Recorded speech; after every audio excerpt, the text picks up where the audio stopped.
हमारे पास में डस्टर आए हुए अंतरिक्ष गोल्फ व्यू 2 से। और ये जो आप देख रहे हैं सामने जो डस्टर देख रहे हैं, इसकी हमें स्टैंडर्ड सर्विस करनी है, क्योंकि ये हमारे पुराने कस्टमर है। ये अब से करीबन 3-4 साल पहले ही मैंने का काम किया था। तो उस वक्त क्या था कि कस्टमर को मेरा जो काम था वो थोड़ा पसंद आया कबीर मोटर का। तो आज इन्होंने दोबारा मुझे इसकी सर्विसिंग, स्टैंडर्ड सर्विस और कंप्लीट सस्पेंशन के लिए गाड़ी दी है। और अभी मैं सारी की सारी चीज़ें, सर्विस किस तरह से होती है, सर्विस में क्या क्या चीज़ें ज़रूरी होती हैं, सर्विस कहाँ से स्टार्ट होती है, वो आपको मैं सारी चीज़ें बताऊंगा। ये स्टैंडर्ड सर्विस के लिए हमने गाड़ी को लिफ्ट पे लगा रहे हैं और अब हम इसके चारों टायर और इंजन ऑयल निकालेंगे। इंजन ऑयल और चारों टायर, सबसे पहले जो तरीका होता है सबसे पहले इंजन ऑयल निकालते हैं। इंजन ऑयल खोलने से ये फ़ायदा होता है कि उतना वक्त हमें मिल जाता है टायर खोलने के लिए। तो उतने वक्त में क्या होता है कि जितने भी इंजन ऑयल होता है वो सब की सब नीचे निचड़ जाता है इसका। अब हमने गाड़ी लिफ्ट के ऊपर लगा दी है और नीचे से जो इसकी शील्ड होती है, जो कि लोहे की शील्ड होती है, उसे हम खोल रहे हैं। ये नीचे इसकी शील्ड है, इसे हम गन की मदद से खोल रहे हैं। ये हमारी शील्ड निकल चुकी है। अब ये लड़का नीचे निकाल रहा है शील्ड को। निकाल बेटा, हिला हिला के साइड में। ये इस तरह की शील्ड होती है और यहाँ से इसका इंजन ऑयल ड्रेन होता है। यहाँ से इसका जो इंजन ऑयल है वो यहाँ से निकलता है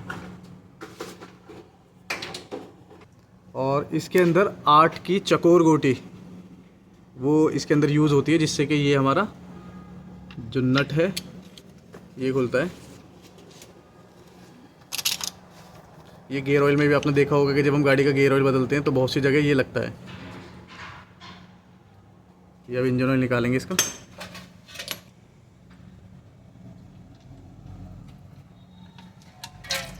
ये इंजन ऑयल निकल रहा है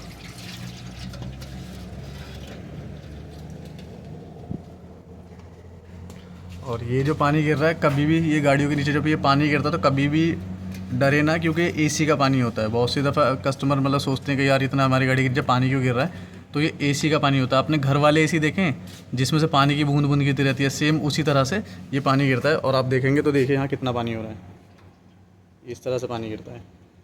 ये हमारा इंजन ऑयल यहाँ पर निकल चुका है। डाउन रख दो, बिल्कुल डाउन रख दो।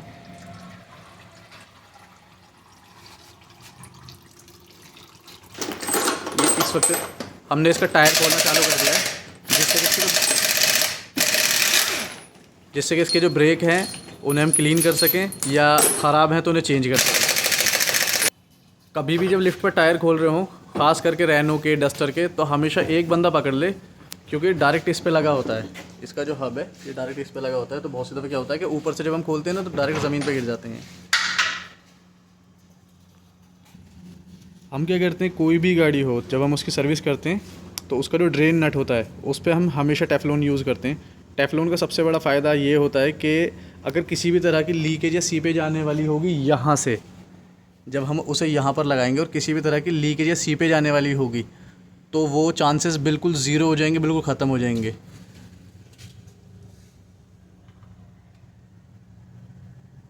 यहाँ हमने इसे फिट कर दिया है। हमने इसका ड्रेन नट जो है बिल्कुल अच्छी तरीके से फिट कर दिया है और ये देखिए यहाँ पे कपड़ा वगैरह मार के बिल्कुल क्लीन कर दिया है। किसी भी तरह की अब यहाँ से लीकेज की या सीपेज की कोई चांसेस बनते ही नहीं है। अब हम इसका एयर फ़िल्टर निकाल रहे हैं। बड़ा सिंपल होता है इसका एयर फ़िल्टर। ये हम इसका एयर फ़िल्टर निकाल रहे हैं और ये इस तरह से आप देख रहे होगे वीडियो में, ये सिर्फ एक ही हाथ से निकल जाता है, ज़रूरत नहीं होती बहुत सारे हाथ इस्तेमाल करने के लिए। ये देखिए इसका ये एयर फ़िल्टर है।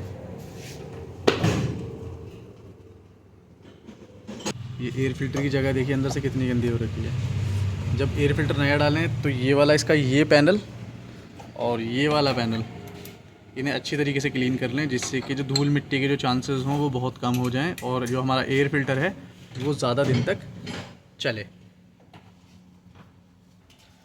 ये इसका ऑयल फ़िल्टर है। ये ऑयल फ़िल्टर गोटी है, इसी से हमेशा ऑयल फ़िल्टर इसका निकाला जाता है।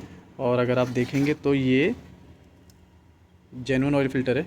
ये हमने ही डाला था पहली सर्विस जब हमने करी थी इसकी। ये इसका न्यू एयर फ़िल्टर आ गया है और ये इस तरह का होता है। ये न्यू एयर फ़िल्टर आ गया है। अब हम इसे क्लीन करेंगे।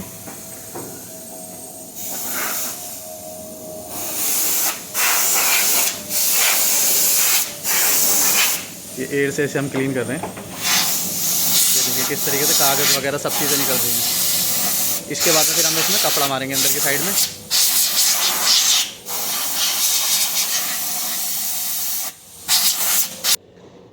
ये इसका जेन्युइन ऑयल फ़िल्टर आ गया मेरे पास में। ये जेन्युइन ऑयल फ़िल्टर है।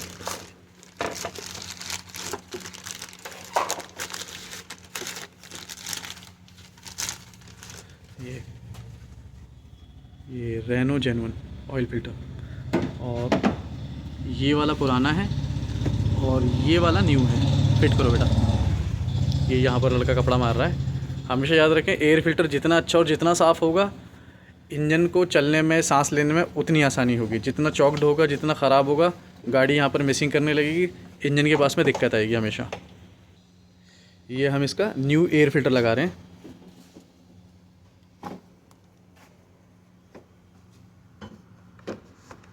बहुत सिंपल होता है, वही चीज़ें जितनी बड़ी गाड़ियाँ उतनी चीज़ें सिंपल। बस कुछ लोग ना इससे बड़ा टिपिकल बना देते हैं, यार बड़ा मामला बन गया। और ये देखो बिल्कुल सिंपल एकदम। ये हो गया यहाँ पे, ये हमने यहाँ पर फिट कर दिया, बिल्कुल सिंपल, सिंगल हैंड से। ये मेरा लेफ़्ट हैंड है और लेफ़्ट हैंड से सिंगल हो गया।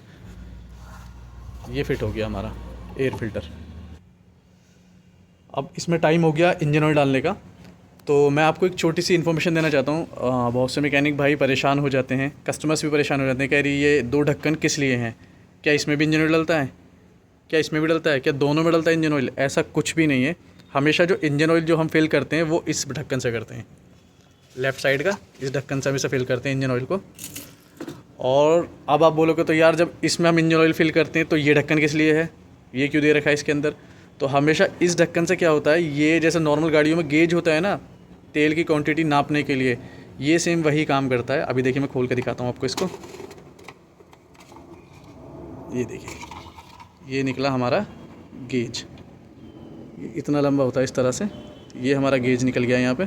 तो ये इंजन ऑयल नापने के लिए होता है ये वाला ढक्कन, और वहाँ से इंजन ऑयल डालते हैं। यानी कि इस वाले से, इससे हम इंजन ऑयल नापेंगे और इस वाले से फिल करेंगे। अब इसके अंदर हम न्यू इंजन ऑयल डाल रहे हैं।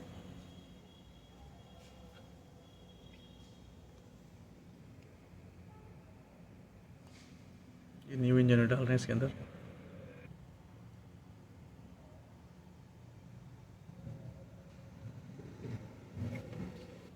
तो हमने ये इसका जो गेज है ये साफ़ कर लिया है, और अब हम इंजन ऑयल चेक करने के लिए इसे वापस डालते हैं। डालो बेटा।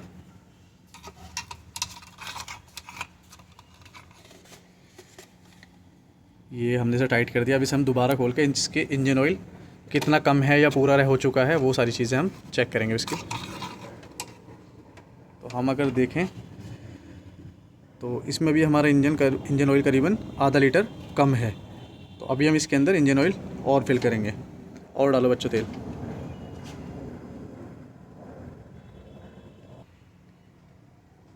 हमारा जो लेबल आना चाहिए वो यहाँ मैक्स के ऊपर आना चाहिए, या थोड़ा सा बिल्कुल डाउन इससे, तो हमारा तेल कंप्लीट हो जाएगा। तो अब हमने इसे दोबारा इसके अंदर इंजन ऑयल और टॉप अप किया है, और अब हम इसे चेक कर रहे हैं कि इसका इंजन ऑयल पूरा हुआ या नहीं। तो अब हम इसे यहाँ पर रख लेते हैं, और यहाँ पर रख के हम इसे जब चेक करते हैं तो हमारी गाड़ी का इंजन ऑयल बिल्कुल पूरा हो चुका है। आप अगर देखेंगे तो ये बिल्कुल पूरा हो चुका है। कोशिश ये करिएगा ये जो मैक्स है ना, मैक्स तक ना है, जो मैक्स का जो एक्स है और इसके नीचे जो कट है, इस कट तक इंजन ऑयल हो। क्योंकि जैसे जितना हम ओवर इंजन ऑयल इसके अंदर हम डालेंगे तो उसमें दिक्कत क्या आती है, गाड़ी में सीपेज की दिक्कत आ जाती है, साइडों से गैसकेट कटने लगती है। तो ये सारी चीज़ों में दिक्कत आती है, ऑयल की सीपेज हो देती है, हेड गैसकेट में दिक्कत आती है। तो ये सब चीज़ें होती हैं। हमने जो इसका टायर खोला ब्रेक की सर्विस के लिए, तो इसके जो ब्रेक हैं वो काफ़ी अच्छी कंडीशन में है अभी, बट जो डिस्क है उस डिस्क में थोड़ी सी मुझे प्रॉब्लम लग रही है। प्रॉब्लम ये लग रही है कि ये ना डिस्क कहीं से चटक रही थी, अभी मैंने देखा था और मैं आपको भी दिखाता हूँ। बहुत माइनर से चटक हुआ है ये देखिए, ये जो है ये बहुत माइनर चटकी हुई है। अगर इसे गौर से देखेंगे, यानी कि अगर इसे कैमरा हटा के देखेंगे तो बिल्कुल साफ़ पता पड़ रहा है कि ये चटका हुआ है। दूसरी चीज़ ये है कि इसका जो सस्पेंशन है, सस्पेंशन ये देखिए शो करे कि कितनी बुरी तरह से लीक है इसका। तो इसका जो कंप्लीट सस्पेंशन है वो हमें इसका करना पड़ेगा। गाड़ी में होता है ना एक वीकनेस टाइप आ जाती है, तो वो सारी की सारी चीज़ें हैं। तो अभी फ़िलहाल हम सबसे पहले इसके ब्रेक को खोल के और खोलने के बाद में क्लीन करके वापस लगाते हैं। ये इसके ब्रेक पैड हम निकालते हैं, पूरा कैलिपर खुल चुका है और ब्रेक पैडों की जो कंडीशन है वो कंडीशन अभी बहुत अच्छी है, यानी कि नेक्स्ट सर्विस तक ये हमारे चल जाएंगे। बेटा क्लीन करके ये हम इसका रियर का टायर खोल रहे हैं, जिससे कि हम रियर वाले जो ब्रेक शू हैं उन्हें साफ़ करके लगा सकें, उनकी सर्विस कर सकें। ये हमने इसका रियर का जो टायर है वो निकाल लिया है, ये पीछे की साइड का टायर है ये हमने निकाल लिया है। मैं अपने कस्टमर्स को और सभी देखने वालों को एक छोटी सी बात समझाना चाहता हूँ कि कभी भी गाड़ी के अंदर न्यू टायर ना डलाएं। जब तक न्यू टायर ना डलाएं जब तक कि आप गाड़ी का सस्पेंशन मैकेनिक से चेक ना करा लें, क्योंकि हमेशा क्या होता है जो रियर के जो टायर्स होते हैं, यानी कि जो रियर के टायर होते हैं उनके अंदर गड्ढे पड़ते हैं, यहाँ गड्ढे पड़ जाते हैं और गाड़ी के अंदर बबलिंग पैदा होती है ख़राब सस्पेंशन की वजह से।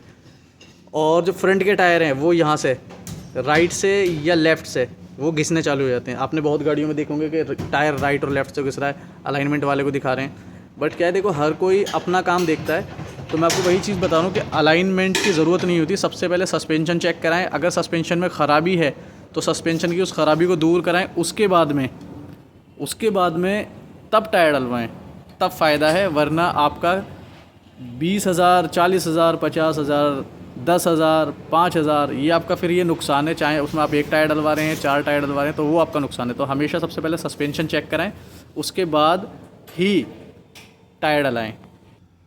ये हम ब्रेक सर्विस के लिए इसका ड्रम खोलने के लिए जो ये कैप है, ये कैप निकाल रहे हैं, जिससे कि अंदर का जो बोल्ट है वो बोल्ट निकाल के और ड्रम को बाहर कर सकें।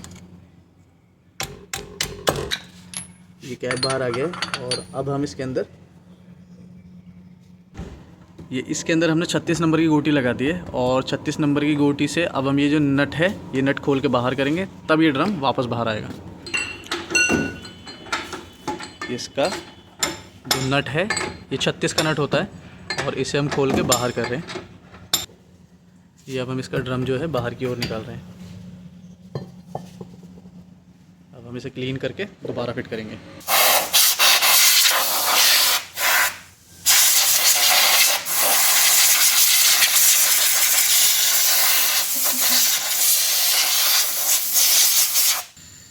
अब हम इसकी स्प्रिंग वगैरह पे ये एंट्रेस मार रहे हैं, जिससे कि चलते हुए कभी ये जाम ना हो, किसी प्रकार की कोई दिक्कत ना है।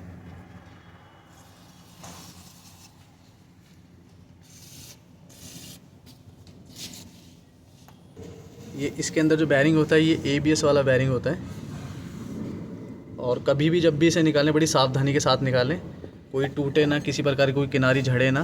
तो ये देखिए हमारी कोई किनारी नहीं झड़ी हुई, बिल्कुल एकदम एक्यूरेट निकाला है हमने इसे। तो हमेशा बड़ी सावधानी के साथ रियर वाला जो इसका हब है वो निकालें, क्योंकि इसके अंदर ABS वाला बैरिंग होता है। ये हमने इसके अंदर ये फिट कर दिया और ये देखिए कितनी अच्छी तरीके से बिल्कुल फ्री घूम रहा है। हमारी डस्टर सर्विसिंग से कंप्लीट हो चुकी है और अब हम इसका फाइनल जो AC का जो फ़िल्टर है उसे चेक कर रहे हैं। बेटा AC का फ़िल्टर निकालना। इसका AC का फ़िल्टर यहाँ लगा होता है ड्राइवर साइड के नीचे। AC का फ़िल्टर निकाल रहे हैं।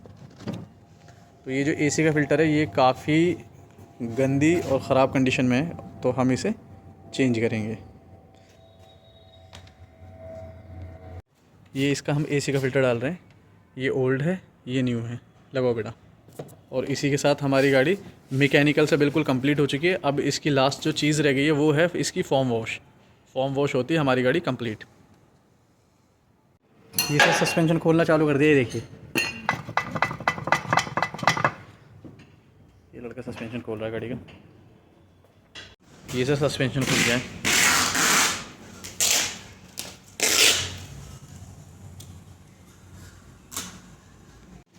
ये हमारा न्यू पार्ट आ चुका है, डिस्क वगैरह शोकर आ गए हैं चारों।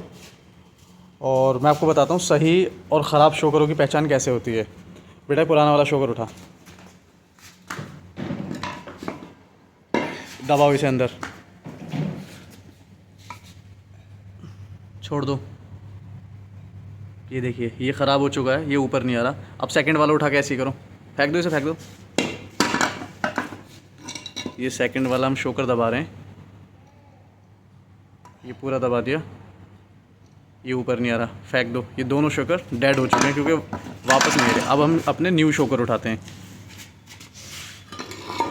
ये हमारा न्यू शोकर है, दबाओ बेटा इसे, दबाओ। अब ये देखना कितनी तेज़ी से आएगा, क्योंकि इसका दबना ही पहली बात तो मुश्किल हो जाता है। फिर इतनी भारी गाड़ी लेके अपने ऊपर घूमता है डस्टर। ये देखिए, छोड़ो बस, छोड़ दो, कोई नहीं, छोड़ दो। ये देखो किस तरह से ऊपर आ रहा है। ये देखिए, हैं? दबा दबा बेटा दबा, बहुत ताकत चाहिए ना दबाने के लिए। छोड़ो। ये देखिए इस स्पीड से ये बाहर आता है। तो ये हमारे शोकर जो पुराने थे वो बिल्कुल डेड हो चुके हैं और ये हमारा कंप्लीट सस्पेंशन आ चुका है। अब हम इसकी फिटिंग करेंगे।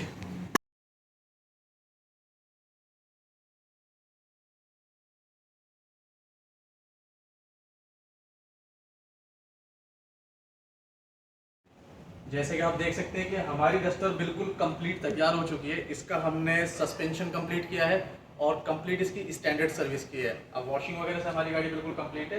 अब मैं इसका फाइनल एक रोड टेस्ट करूंगा। उस रोड टेस्ट में ये पता पड़ेगा कि हाँ वाकई में क्या हमारी गाड़ी कंप्लीट है या अभी कुछ कमी है। क्योंकि अभी जो है कि जो लड़के हैं, लड़कों ने इसको कंप्लीट तैयार कर दिया और मुझे बोला कबीर भाई आप इसकी एक लास्ट में एक रोड टेस्ट ले लीजिए। तो अब हम इसका रोड टेस्ट करते हैं। आ जाओ। ये देखो अंदर से बिल्कुल नीट एंड क्लीन, अच्छी तरीके से क्लीन कर दिए।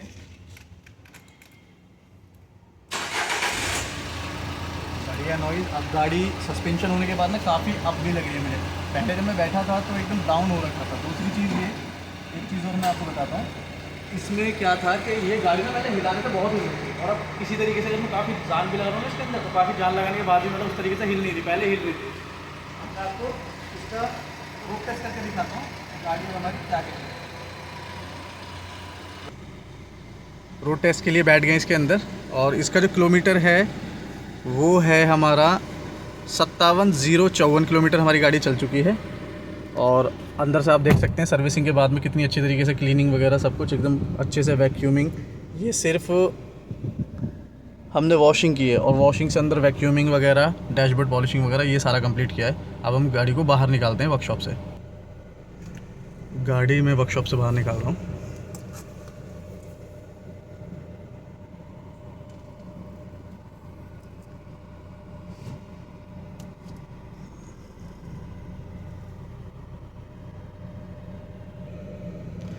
ये वर्कशॉप से बाहर निकल गई गाड़ी और अब हम इसका रोड टेस्ट कर रहे हैं। स्टीयरिंग हमारा बिल्कुल स्थिर है, सीधा है। ये देखिए मैं स्टीयरिंग छोड़कर इसे यूज़ कर रहा हूँ। ये स्टीयरिंग मैंने छोड़ दिया और ये मेरा दूसरा हाथ है, इसे मैंने स्टीयरिंग छोड़ दिया है और हमारी गाड़ी बिल्कुल स्थिर और सीधी चल रही है एकदम, किसी प्रकार की राइट या लेफ़्ट नहीं भाग रही। और अब हम इसे सामने वाले ब्रेकर से उतारेंगे तो इसका इम्पैक्ट देखेंगे, किसी प्रकार की कोई आवाज़ तो नहीं है, कोई आवाज़ नहीं है। ये सेकंड ब्रेकर आ गया, अब इसमें निकालते हैं इसे। अब देखते हैं इसमें कोई आवाज़ तो नहीं है, किसी भी प्रकार की कोई आवाज़ नहीं। अब ये हम सुपर टेक वाली रेड लाइट पर आ गए। अगर आप इधर देखोगे तो ये सुपर टेक की रेड लाइट आ गई, बट हम लेफ़्ट में जाएंगे क्योंकि इस तरफ ट्रैफिक ज़्यादा होता है, तो हम लेफ़्ट में जाएंगे यहाँ से। और इसका हमने अलाइनमेंट वगैरह सब कुछ कंप्लीट करा दिया है। मैं इसे थोड़ा सा रफ़ चलाने की कोशिश कर रहा हूँ खड्डे वगैरह में। जैसे मान लीजिए ये हमारा ब्रेकर और मैं यहाँ से किसी भी प्रकार की कोई भी आवाज़ नहीं है, हमारी गाड़ी कंप्लीट हो चुकी है। और अब मैं इसके गेट नंबर 2 इसके अंदर इसे वापस ले रहा हूँ गाड़ी को। यहाँ आवाज़ का पता पड़ता है, कोई आवाज़ नहीं, क्लीन बिल्कुल। ये सामने हमारा सुपर टेक और अजनार हेरिटेज है। यहाँ से हम राइट लेंगे तो राइट लेने के बाद में कबीर मोटर आएगा। दरअसल क्या है कि मैं हमेशा जो रोड टेस्ट गाड़ी का करता हूँ वो तब करता हूँ कि हाँ भी फाइनल हो गया तो रोड टेस्ट पे आप चलो भी लेके। तो हमेशा जो रफ़ रोड टेस्ट करता हूँ वो मैं ही करता हूँ कि गड्ढों में या किसी जगह किसी भी प्रकार की कोई आवाज़ तो नहीं आ रही कहीं गाड़ी के अंदर। तो इसलिए गाड़ी का जो रोड टेस्ट करता हूँ फाइनल, वो मैं ही करता हूँ। और फाइनल रोड टेस्ट के बाद में ही मैं गाड़ी जो है कस्टमर को डिलीवर करता हूँ। तो हमारी गाड़ी बिल्कुल कंप्लीट हो चुकी है और हम इस वक्त कबीर मोटर आ चुके हैं। ये हम कबीर मोटर पहुँच चुके हैं। ये हम कबीर मोटर आ चुके हैं। ये सामने मेरी 42 खड़ी है और हमारी डस्टर बिल्कुल कंप्लीट हो चुकी है। किसी भी प्रकार की कोई नॉइज़ नहीं है। एसी इसका बिल्कुल फ़र्स्ट क्लास हो गया है। और मेरे सभी देखने वालों से मेरी गुजारिश है कि अगर आपको वीडियो अच्छी लगे तो प्लीज़ इसे शेयर और मेरे YouTube चैनल को सब्सक्राइब करिएगा, क्योंकि हमारे लड़के काम करने में काफ़ी मेहनत करते हैं और मैं थोड़ी सी मेहनत करता हूँ वीडियो बनाने में। बहुत शुक्रिया मेरी वीडियो देखने के लिए। Thank you so much.